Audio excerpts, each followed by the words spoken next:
Chat ka, pwede ka mag-share, magbahagi ng iyong own story, or mag-voice message. Paano daw po mag-voice message?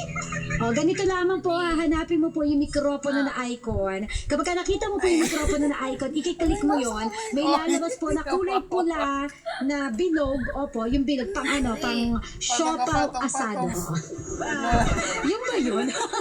Hirap mo ba dyan sa Basta yun, kapag nakita mo yun, Lia. i-press mo ng matagal. Lia. Habang ito po ay nagre-record ng iyong kabosesan. Dali mag-share ka kung ano masasabi mo sa buhay ni Rudy, sa namatay niyang tatay, nakikiramay ka ba?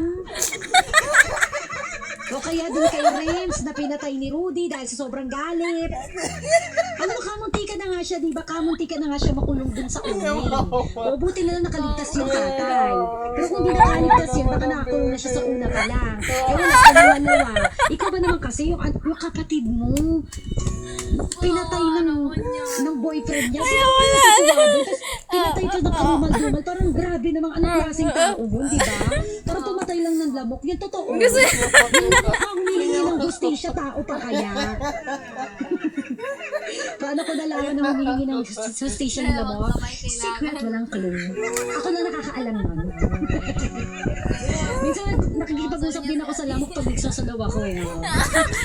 Sumasakit eh. Text mo ako, number po ay 0917-841-3951. Again, 0917-841-3951.